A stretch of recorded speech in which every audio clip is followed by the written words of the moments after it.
Spanish flu. Pagkatapos ng unang digmaang pandaigdig, itinatag ang League of Nations bilang unang pandaigdigang organisasyon na may layuning mapanatili ang kapayapaan at maiwasan ang panibagong digmaan. May malinaw itong istruktura, mga patakaran at tungkulin upang harapin ang iba't ibang suliraning pandaigdig.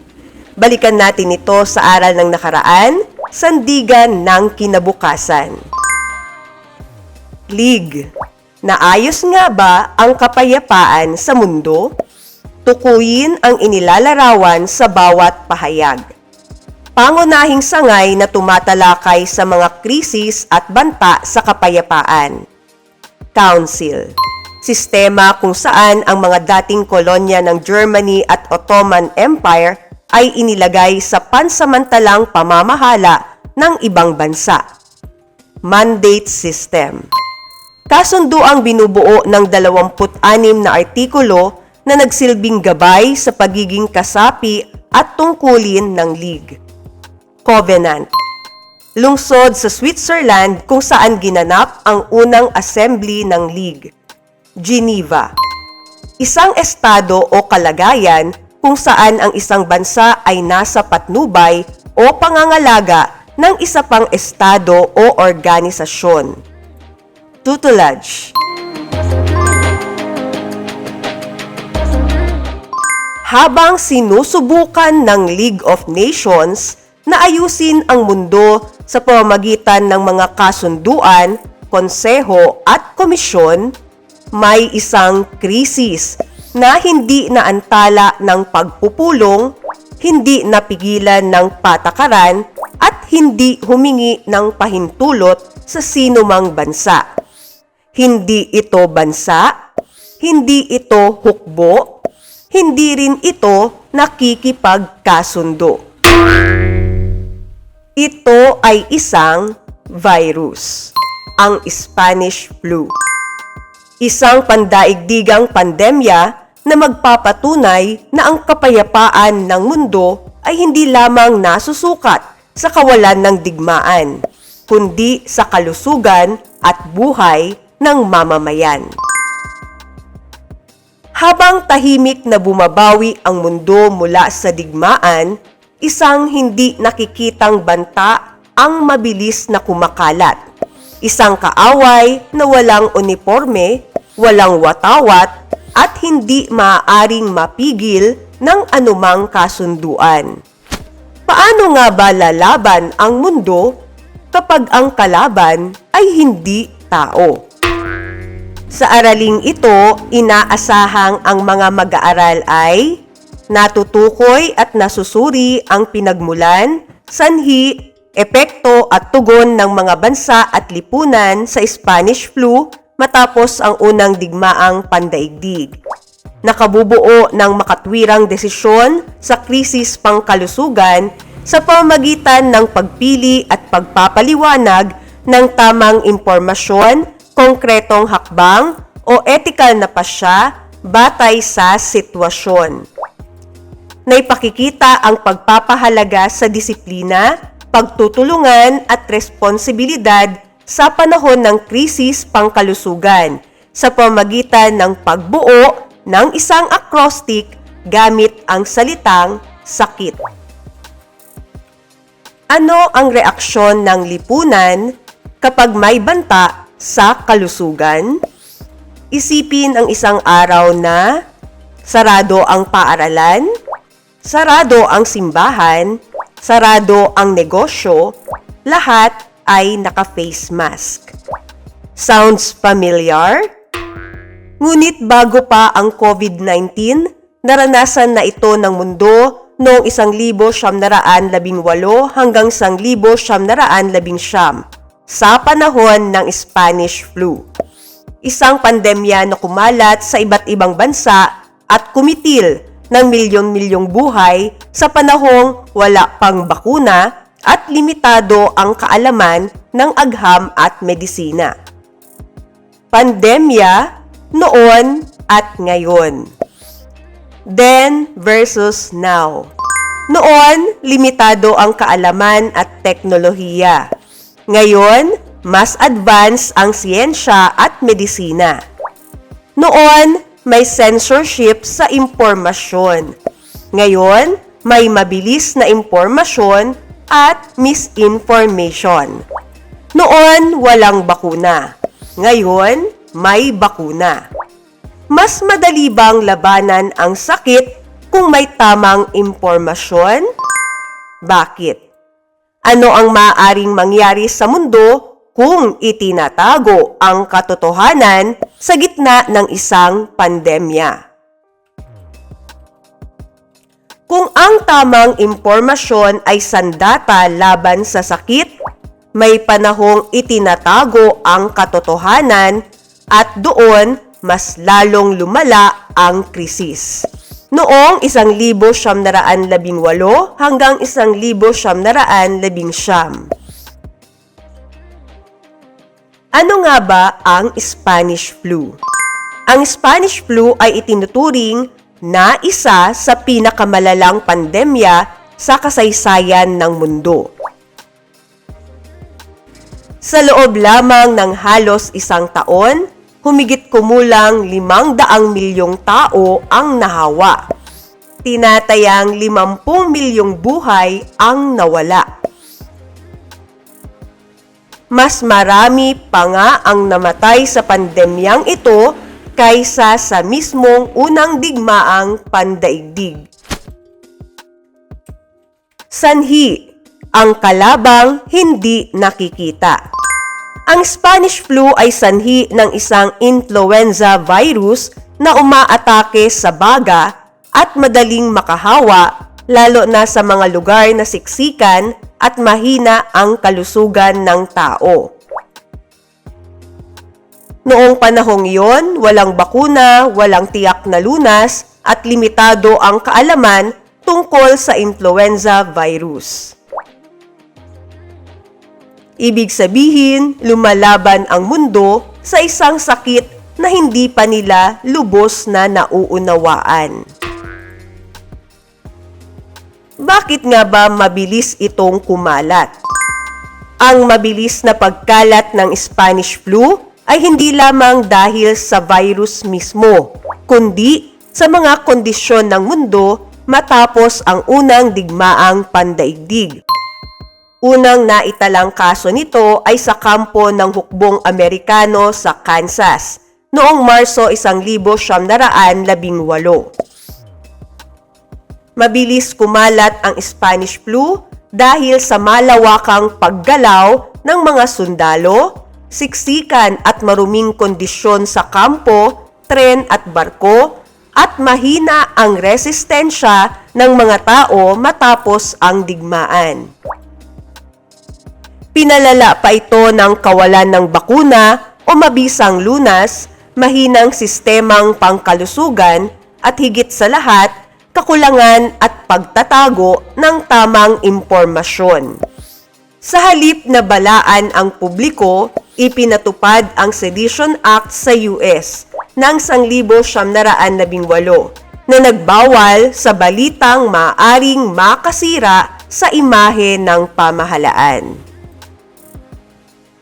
Ang layunin ng Sedition Act ay panatilihin ang moral ng mga sundalo, ngunit ang naging resulta, naantala ang babala at lalong lumala ang pagkalat ng virus. Nangangahulugang sa pagtatanggol sa moral, nalagay sa panganib ang buhay ng mamamayan. Kaya ang tanong, mas mahalaga nga ba ang moral kaysa sa kaligtasan ng mamamayan? Kaya nga kung may social media noon, baka trending ang hashtag #StopTheFlu. Kaso, bawal mag-post. Ipinapakita nito na hindi lang virus ang problema noon, pati ang katahimikan ay nakamamatay. Pinagmulan, fact or myth? Nagmula ang Spanish flu sa Spain. Myth. Taliwas sa pangalan nito, hindi sa Spain nagmula ang Spanish flu. Tinawag lamang itong Spanish flu dahil neutral ang Spain sa digmaan.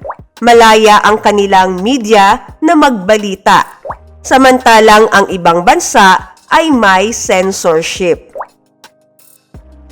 Nangangahulugang hindi ang pinagmulan ng sakit ang nagbigay ng pangalan, kundi ang pinagmulan ng balita.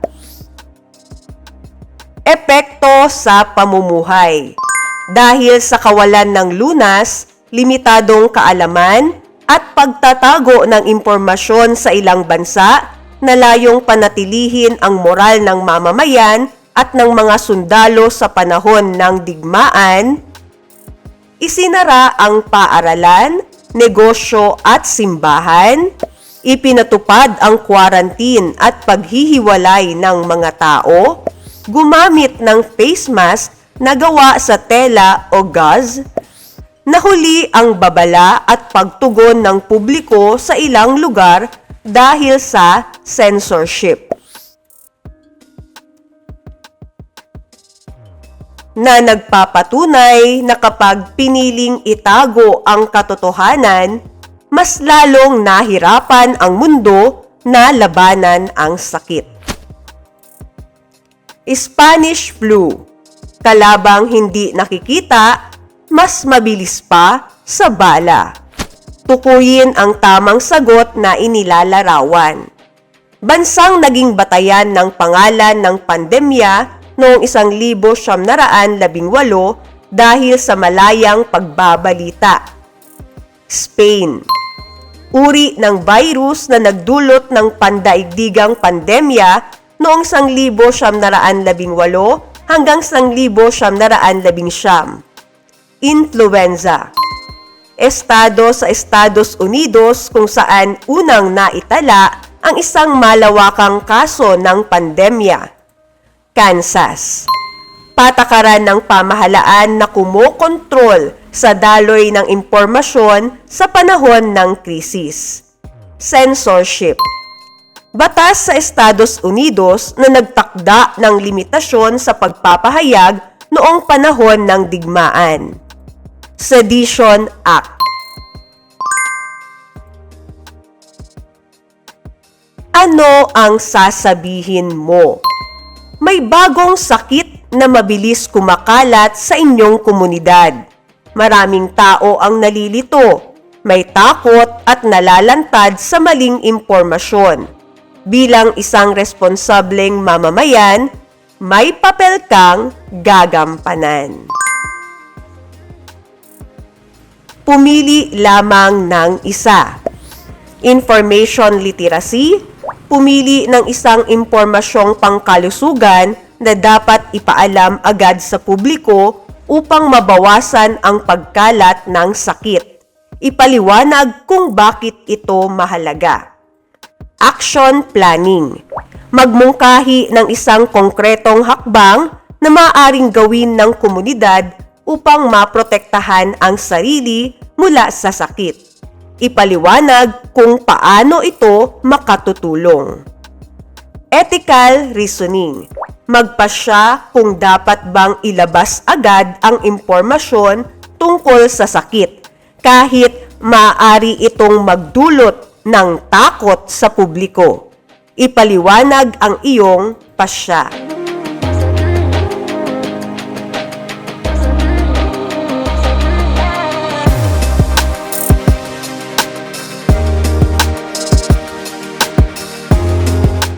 Paano bumangon ang mundo? Noong 1918 hanggang 1919, naganap ang Spanish flu. Wala pang gamot o bakuna noon, ngunit unti-unting bumuti ang kalagayan ng mundo dahil sa disiplina, pagtutulungan at tamang impormasyon. Ang simpleng kilos ng bawat isa, pagsusuot ng mask, paghuhugas ng kamay, at pag-iwas sa matataong lugar ang nagpabagal sa pagkalat ng sakit. Gumawa ng acrostic gamit ang salitang sakit na naglalarawan ng mga pagpapahalaga o asal na maaari mong isabuhay sa araw-araw. Halimbawa, sundin ang patakaran, alagaan ng sarili at kapwa, kaalaman sa tamang impormasyon, ipakita ang pagtutulungan at tiyaga sa simpleng hakbang araw-araw. Isang sakit, isang siglo, what happened?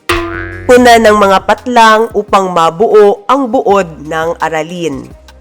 Ang Spanish flu ay isang pandemya na unang naitala sa Kansas at dulot ng isang virus. Mabilis itong kumalat dahil sa paggalaw ng mga sundalo sa iba't ibang panig ng mundo. Ang pagpapatupad ng Sedition Act ay naglimita sa daloy ng impormasyon. Sa kabila nito, ipinakita na ang disiplina ng mamamayan ang naging mahalagang tugon at lunas sa krisis. Think before you cough. Piliin ang letra ng tamang sagot. Maraming lungsod ang nagsara ng paaralan at negosyo noong Spanish flu. Ano ang ipinapakita nito tungkol sa ugnayan ng kalusugan at ekonomiya? Nakaaapekto ang sakit sa galaw ng ekonomiya. May komunidad na may siksikang tirahan at limitadong serbisyong pangkalusugan. Batay sa karanasan ng Spanish flu, alin ang pinakamalaking panganib? Pagbilis ng hawahan sa populasyon. Ipinatupad ang Sedition Act upang mapanatili ang moral ng sundalo. Paano ito dapat husgahan sa konteksto ng pampublikong kalusugan? Mapanganib dahil pinipigilan ang mahalagang impormasyong pangkalusugan. Bakit tinawag na Spanish flu ang pandemya noong 1918 hanggang 1919? Dahil malaya ang Spain sa pagbabalita. Dalawang lungsod ang naharap sa bagong influenza outbreak. Lungsod A, nilimitahan ang impormasyon upang maiwasan ang takot. Lungsod B, naglabas ng malinaw na impormasyon, may babala at may gabay sa kilos ng mamamayan. Batay sa aral ng Spanish flu, alin ang mas epektibong polisiya at bakit? Lungsod B, dahil malinaw ang gabay at nakatutulong sa sama-samang pagkilos. Kapag may sakit ang lipunan, hindi sapat ang katahimikan. Kailangan ang katotohanan. Ipinakita ng Spanish flu na ang kaalaman, disiplina at malasakit ang tunay na lunas.